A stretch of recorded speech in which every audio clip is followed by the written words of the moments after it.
आज की सबसे बड़ी और चौंकाने वाली खबर, रिटेल निवेशक अब शेयर बाजार से किनारा कर रहे हैं। जी हां, साल 2025 में छोटे निवेशकों ने सीधे शेयरों से दूरी बना ली है और म्यूचुअल फंड्स को बनाया है अपना नया ठिकाना। लेकिन सवाल ये है, आखिर क्यों? क्या बाजार में भरोसा टूट गया है या फिर अब मुनाफे का नया रास्ता उन्हें मिल गया है?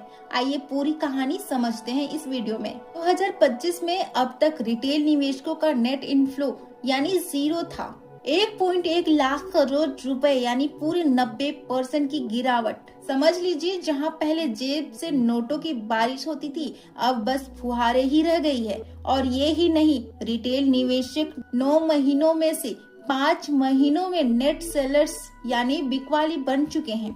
सिर्फ मार्च में ही 14,325 करोड़ रुपए की बिकवाली जो की है, 2016 के बाद सबसे बड़े मासिक बिकवाली है।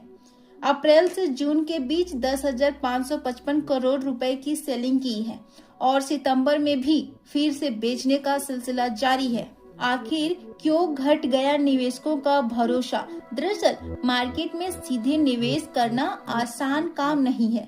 ज्यादातर रिटर्न बेंचमार्क या म्यूचुअल फंड्स से कम ही मिलते हैं। यानी रोमांच तो बहुत है लेकिन जेब भरना मुश्किल।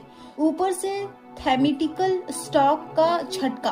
पिछले साल रिटेल निवेशकों ने स्मॉल और मिड कैप गर्मा गर्म थीम वाले शेयरों पर खूब दाव लगाया, लेकिन सितंबर 2024 के बाद ये शेयर पूरी तरह टूट गई और आम निवेशकों का सपना चकनाचूर हो गया। फरवरी से थोड़ी रिकवरी जरूर आई है, मगर जख्म अब तक नहीं भरे हैं।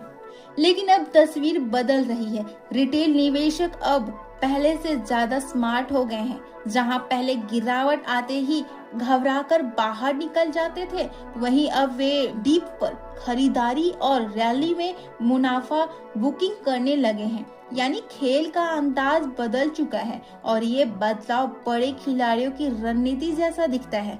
एक्सपर्ट का कहना है कि फिलहाल रिटेल निवेशक भारी खरीदारी नहीं बनेंगे जब तक कि बाजार में बड़ी गिरावट न आ जाए, और तब तक उसका पैसा जाएगा म्यूचुअल फंड्स, एसआईपी और बीमा पेंशन फंड्स की तिजोरी में। तो दोस्तों, साफ है कि अब छोटे निवेशक सीधे शेयर बाजार की आग में हाथ नहीं जला रहे। उनका नया यंत्र है सुरक्षित रास्ता, म्यूचुअल फंड्स बेहतर। अब बड़ा सवाल ये है कि क्या ये बदलता रुझान लंबे वक्त तक कायम रहेगा या फिर एक और बुल ना आएगा और रिटेल निवेशक फिर से सीधे शेयरों की दुनिया में कूद पड़ेंगे।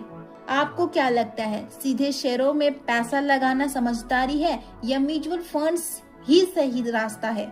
हमें कमेंट में बताएं।